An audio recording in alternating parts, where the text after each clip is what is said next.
Greg had just settled into his new home on the outskirts of town. The house was old, creaky, and full of character, but it offered the seclusion he desired. After years of living in the city, he craved the quiet solitude of the countryside. The nearest neighbor was half a mile away, and that suited him just fine. It was a particularly cold evening when Greg decided to light a fire in the living room.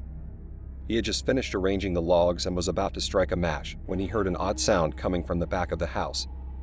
It was faint, almost indistinguishable from the usual groans and creaks of the old structure. He paused, listening intently. There it was again, a shuffling noise, like something brushing against the outside wall. Greg set the matchbox down and walked to the back door, peering out into the darkness. The dense trees cast long shadows, and he could barely make out anything beyond the porch light's reach. He shrugged it off as a wandering animal and returned to the living room, dismissing the noise. The fire crackled and popped, filling the room with warmth. Greg sank into his favorite armchair with a book, but his concentration was continually broken by that nagging sense of unease. He couldn't shake the feeling that something was off. He decided to double-check all the doors and windows before settling back down. As he walked through the house, ensuring everything was locked tight, he noticed a slight draft coming from the kitchen. The window above the sink was open just a crack. Greg frowned, certain he hadn't left it that way. He closed it firmly and locked it, trying to reassure himself that it was just a lapse in memory. Back in the living room, Greg resumed his place in the armchair, but the feeling of being watched persisted. His eyes darted to the windows, half expecting to see a face staring back at him from the darkness. He took a deep breath, convincing himself it was nothing more than his imagination. An hour later, Greg was beginning to relax when the power suddenly went out. The house was plunged into darkness, the only light coming from the dying embers in the fireplace. Greg cursed under his breath, fumbling for the flashlight he kept in the drawer by his chair. As the beam cut through the darkness, he made his way to the basement where the circuit breaker was located. The basement was cold and damp, filled with boxes and old furniture left by the previous owners. Greg carefully navigated his way to the breaker box, flipping the switches. Nothing happened. He tried again, but the power remained off. Frustrated, he turned to head back upstairs when he heard it again, the shuffling sound, but this time it was inside the house. Greg's heart pounded in his chest.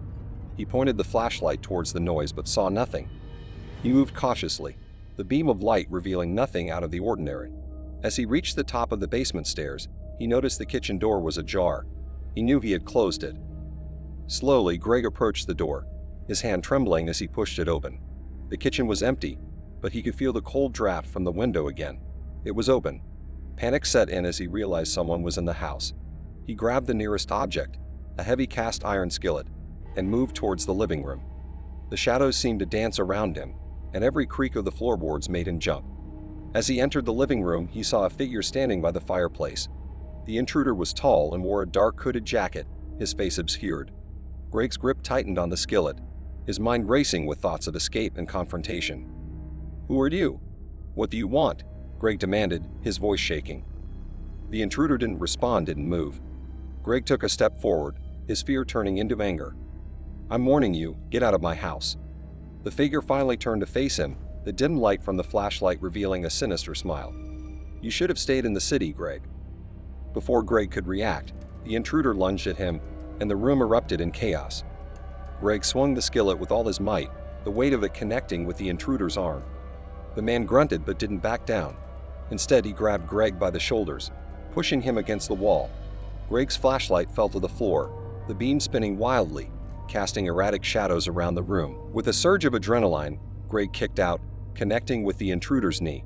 The man stumbled, loosening his grip just enough for Greg to slip free. He dashed towards the front door, but the intruder was quick, grabbing his ankle and sending him crashing to the floor. Pain shot through Greg's leg, but he forced himself to crawl, desperately reaching for the door handle. The intruder grabbed him again, pulling him back. Greg twisted, using the last bit of strength to land a punch to the man's face. The intruder reeled back, giving Greg a precious few seconds to scramble to his feet. He flung the front door open and ran into the night, the cold air biting at his skin. He sprinted towards the nearest neighbor, half a mile away, his breath coming in ragged gasps.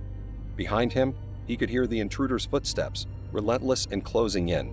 Greg's legs burned with exhaustion, but he pushed on, the porch light of the neighbor's house finally coming into view. He stumbled up the steps, pounding on the door. "Help! "Someone's in my house," he yelled, his voice raw with panic. The door opened, revealing Mr. Thompson, a retired police officer. He took one look at Greg's terrified face and immediately pulled him inside, locking the door behind him. "What happened?" he asked, grabbing his phone to call the local authorities. Greg quickly explained the situation, his words tumbling out in a frantic rush. Mr. Thompson listened intently, his expression growing grimmer by the second. "Stay here," he ordered, retrieving a shotgun from a closet. "I'm going to check it out." "No, don't. He's dangerous," Greg protested, but Mr. Thompson was already out the door, moving swiftly towards Greg's house. Greg paced the living room, his mind racing. Minutes felt like hours as he waited for any sign of Mr. Thompson. Finally, he heard the sound of sirens approaching, and soon after, the flashing lights of a police car illuminated the windows. The police secured the area, and after a tense search, they found Mr. Thompson unharmed but shaken. The intruder, however, was nowhere to be found. The back door of Greg's house was left wide open, leading into the dense woods behind the property. Greg spent the night at Mr. Thompson's, unable to return to his own home. The police promised to keep an eye on the area, but without any solid leads, there was little they could do. The sense of safety Greg had once felt in his secluded home was shattered, replaced by a lingering fear. In the days that followed, Greg installed a state-of-the-art security system and reinforced all the doors and windows. He couldn't shake the memory of the intruder's smile, the words that haunted his every waking moment. "You should have stayed in the city, Greg." He began to wonder if he had been specifically targeted. The thought was unsettling, and he found himself constantly looking over his shoulder, jumping at every unexpected noise. The peace and solitude he had sought were now tainted by a pervasive sense of dread. Greg knew he couldn't live like this, constantly on edge, waiting for the intruder to return. He'd had to find out who this person was and why they had come after him. His quest for answers would lead him down a dark path, uncovering secrets he never imagined existed, and confronting a danger far greater than he had ever faced before. But that, Greg decided, was a story for another night. For now, he needed rest, if he could find any in the shadows of his own fear. Manny sat in his small living room, the hum of the television serving as background noise while he absent-mindedly scrolled through his phone. The news anchor's voice droned on about the latest crime wave sweeping through the city, but Manny paid little attention. Crime had always been a distant concern, something that happened to other people in other neighborhoods. The sharp ring of the doorbell startled him. Glancing at the clock, Manny noted it was well past 10. He wasn't expecting anyone. His heart skipped a beat as he got up to answer the door, peering through the peephole. A man stood on the porch, his face obscured by the brim of a baseball cap. "Who is it?" Manny called out, trying to mask the unease in his voice.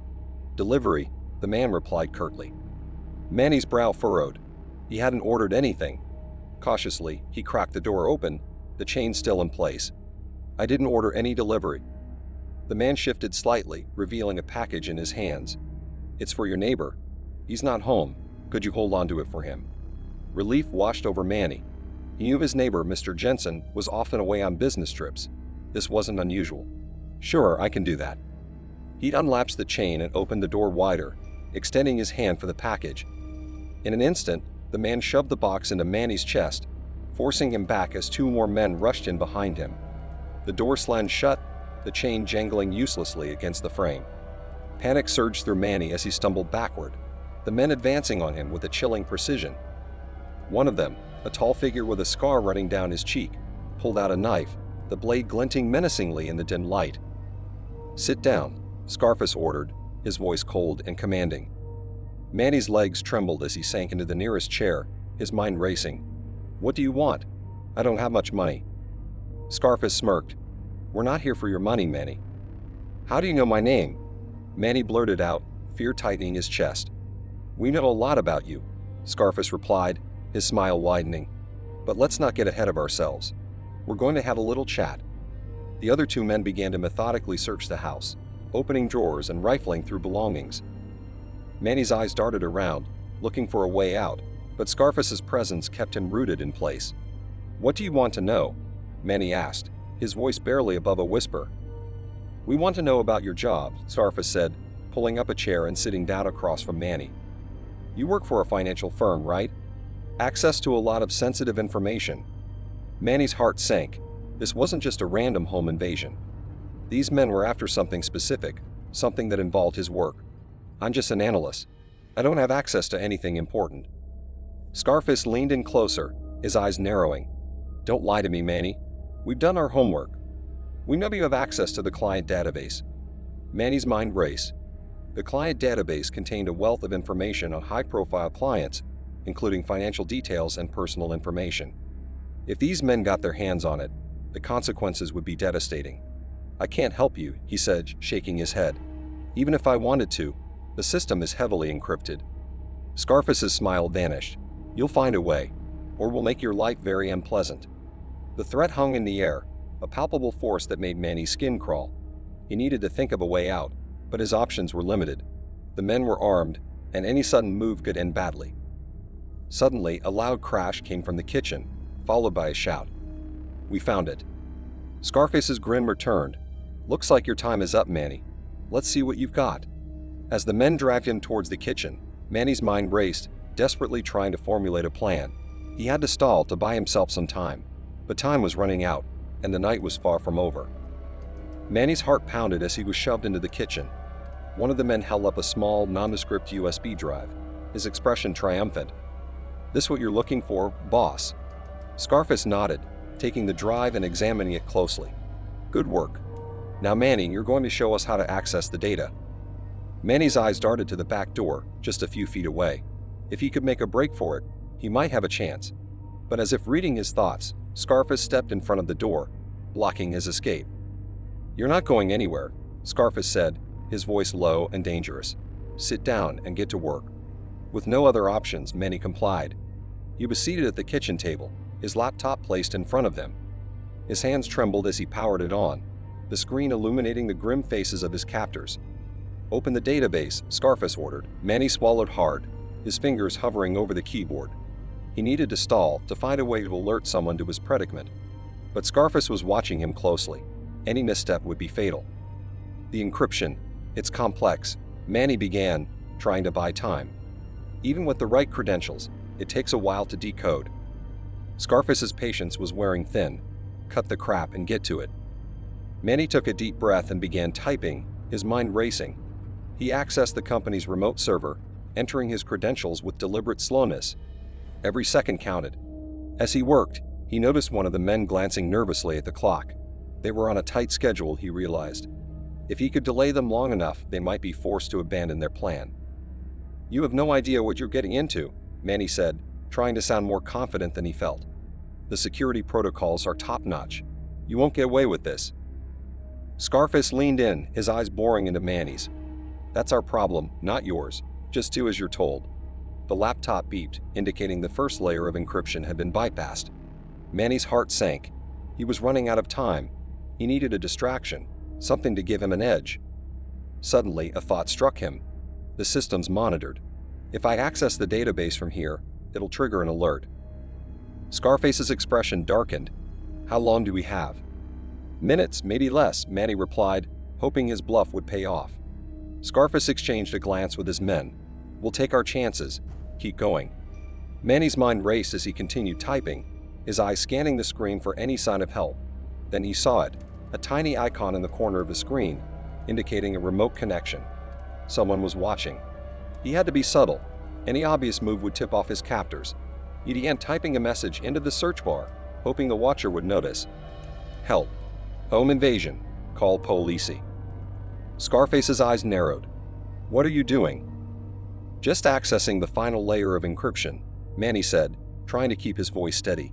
It takes a few more commands. To his relief, Scarface seemed to buy the explanation. But time was running out. The remote connection icon blinked, signaling that his message had been seen. Now all he could do was wait. Minutes stretched into what felt like hours. The tension in the room was palpable, each second a countdown to an uncertain fate. Manny's fingers hovered over the keyboard, ready to stall further if needed. Then in the distance, the faint sound of sirens. Manny's heart leaped. Help was on the way. Scarface heard it too. His eyes widened with fury. What did you do? Manny didn't have time to answer. The front door burst open, and uniformed officers flooded the house, guns drawn. Police. Drop your weapons. Chaos erupted. Scarface lunged at Manny, but he was tackled by one of the officers. The other two men were quickly subdued, their plans thwarted. Manny sat back, his body trembling with relief as the officers secured the scene. One of them approached him, concern in his eyes. "Are you okay?" Manny nodded, his voice shaking. "I think so. Thank you." As the officers led the intruders away, Manny's thoughts drifted to the events of the night. He had narrowly escaped a terrifying ordeal, but he knew his life would never be the same. The intrusion had shattered his sense of security, leaving behind a lingering fear that would take a long time to heal. But for now he was safe, and that was enough.